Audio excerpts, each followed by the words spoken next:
نږدې کړئ مایک زما د صوابع او خاص کر د شاه منصور ډېر خوږ او دروند مشر چې زه ترې ډېر متاثر یم پروفیسر اظهار صاحب د دې نه علاوه پروفیسر نورالدین صاحب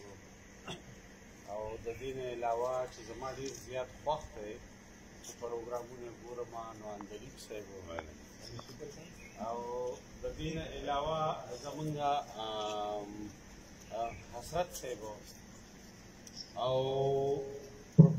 زمونږ پرنسپل د ټیکنیکل کالج عاصم نو زه دې ټولو ته بخیرالي وایم او ډېر زیات خوشحاله یم چې دا دومره درانه او عزتمند او خواږه خلک موږ دلته راغونډ شوي نو پروفیسر صاحب نه خو زه په دې وجه ډېر زیات متاثر یم چې زه خو شاګرد نه پاتې شوی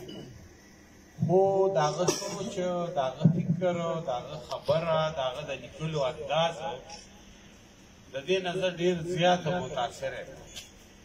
نو موږ بیا دا فیصله وکړه چې د ملکزو حجرې زموږ کوم د ایجوکیشن کمیټي ده نو موږ دا فیصله وکړه چې پروفیسر صاحب به د هغه په اعزاز کې به یو پروګرام کوو نو تاسو ټول راغلي ما پروفیسر صاحب سره هغه ورځ خبرې کولې نو زه زیاتره خبره چې کوم نو زه هر وخت په دې خپل چاپېریال په دې خپله خاوره او په دې خپل وطن خبره او دا خبره دا پروګرام چې موږ جوړ کړی دی د ملکزو دا حجره چې موږ جوړه کړې ده نو د دې ملکزو په دې حجره کې صرف ملکزي موږ سره نه اوسي موږ سره د مختلفو کابونو خلک اوسي خو موږ ټول ډېر زیات ورورولۍ او ډېر په مینه محبت باندې او زموږ یو بل سره ډېر ښه تعلق دی نو موږ دې لا د ملکزو حجرې نوم په دې کې ایښوده چې که موږ دا د یارحسین په بنیاد کوو نو بیا موږ نه یعقوبی او د سوډیر یونین کونسل پاتې کېده او که دا موږ د دې نه لوی حدود باندې کول نو بیا زموږ د وس خبره به نه وه چې موږ لومړی شروع کوو هغه شروع موږ دونه ډېر ځای نه وکړو چې بیا هغه موږ سر ته نو اصل کې د حجره چې موږ جوړه کړې ده بیا د دې ګرینډ جرګه موږ جوړه کړه نو دا موږ د دې لپاره کړې ده چې زه چې وګورم نو موږ پښتانه ډېر زیات ښه خلک او ډېر میلمه دوسته خلک یو موږ ډېر زیات موږ ډېر ښه جذبات دي ډېرې مینې محبتونه دي خو موږ دا زموږ دا جذبات زموږ دا مینې د دې څه ترتیب نشته ډېر بې ترتیبه طریقه باندې زموږ دا سلسلې چلیږي او خاص خاص که ستاسو خیال وي نو موږ ټول یو بل سره رشته دار یو یو بل سره ناست یو یو بل سره چای ډوډۍ کوو خو موږ د یو بل ګلونه موږ څه داسې عجیبه غوندې ماحول جوړ شوی دی چې موږ ډېر بې ترتیبه یو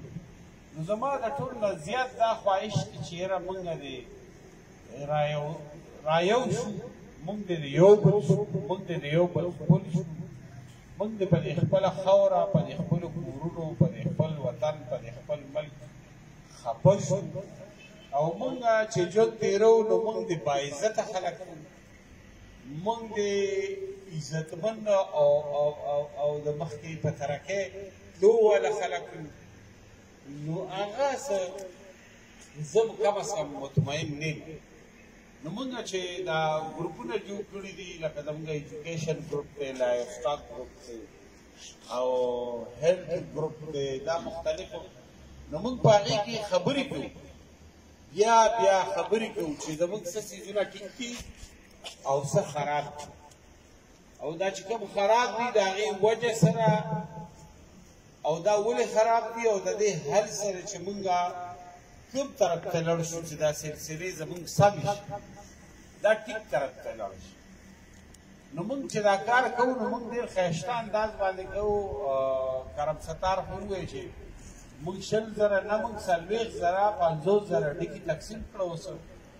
او ډېر ښه روحجان جوړ دی زموږ بلا ملګرو د ځان نه جیب نه پیسې ورکړې او ځای په ځای خلکو له بوټي واغېستل او د هغې طرف ته یو سلسله شروع ده او زموږ شجرکارۍ مهم اوس هم جاري دی چې مختلفو کالجونو کې موږ شجرکاري وکړه هسپتالونو کې تاڼه کې کوشش هم وکړه چې موږ څومره کولی شو چې موږ وکړو د دې نه علاوه زموږ ثناءالله ورور دی نو هغه ایډوکیشن سره د هغه ژوند تړلی دی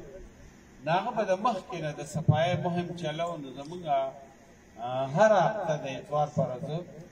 موږ ټول جارو راوالو موږ خپل ځایونه پاکوو زه خو خپله پاکوم هر اتوار پاکوم دا ولې موږ وایو چې دا بدلون راشي چې موږ بدل شو زموږ دا روحجانات بدل شي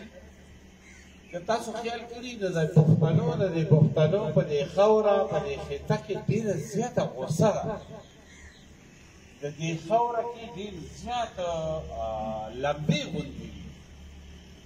نو دا لمبې پخوا خو په جنګونو نو چېرته د یو قوم او د بل قوم جنګ به و د یو قبیلې د بلې قبیلې جنګ به و زه دا نشم ویلی چې دا زموږ د یو قبیلې او د بلې قبیلې جنګ و دا هم ښه نه خو په هغه وخت کې دونه ایجوکیشن او پوهه نه وه نو اوس که تاسو خیال وکړئ نو زموږ هر سړی اوس هم چې ته ورسره خبرې کوې نو دا مخ یې تک سور شي او اور ترې نه خېږي بلکې زه کله ناکله ووایم چې داسې زموږ په دې علاقو کې بعضې سړی داسې ډېر بیکاره غوندي چې زموږ خلک ورته دله وایي نو که ستاسو خیال یې هم ډېر زیات غوسه ناک دومره ډېره غوسه یې پکې نو دا غوسه چې ده نو دا ډېره قیمتي ده دا د کورونو دپاره د قومونو دپاره دا ډېره زیاته اهمیت لري خو دا ته استعمالی څنګه لکه دا ډېره اهم خبره نو موږ سره ټریک نشته چې په کومه لار باندې لړ شو نو د هغې دپاره موږ کوششونه کوو چې موږ خپله لږ پوه شو او موږ شعوري سلسلې مخکې بوځو او بیا په دې لړۍ کې موږ ټول یو بل سره وتړلی شو دا ټوله ضلع وتړلی شي دا ټول ملک وتړلی شي نو موږ هم دغه جدوجهد کوو د دې خپلو سکولونو دپاره د خپلو کالجونو دپاره د خپلو رادیو دپاره موږ هم دا یو سلسلې جاري ساتو او زه امید لرم چې زموږ ټولو خلکو کې دا پازیټیو جذبات ډېر زیات موجود دي خو موږ ډېر زیات منتشر یو نو موږ هغه استعمالولی نشو نو ما پروفیسر صاحب ته وویل چې تاسو موږ سره خبره هم کوئ نو ما خو ډېره داسې بې ترتیبه خبره وکړه ځکه زه چاته خپلو خبرو ته چاته تیاری نه کوم نو اوس هم داسې بې تیاری غوندې ولاړ یم نو خبره چې کومه نو څه ترتیب مې ډېر نشته خو سوچ او فکر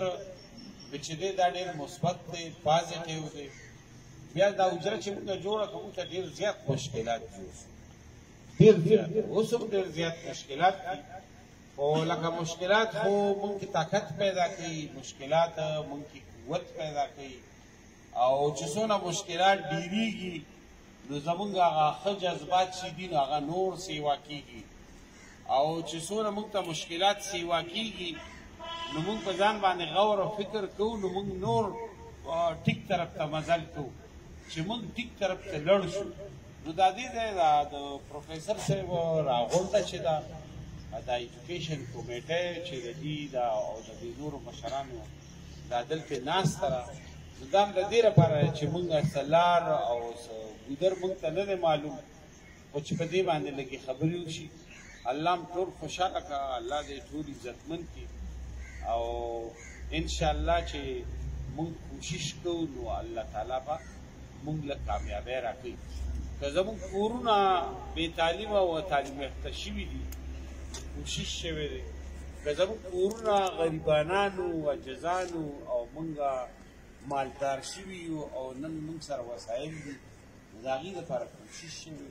نو دغه شان قومونه هم چې کوشش کوي ملکونه هم کوشش کوي نو دا غریبۍ او دا بې تعلیمي او دا جاهلیت ختم شي او رڼا طرف ته مزل شي انشاءالله موږ به ټول رڼا طرف ته مزل کوو او الله هم ډېر عزتمند کړه السلام علیکم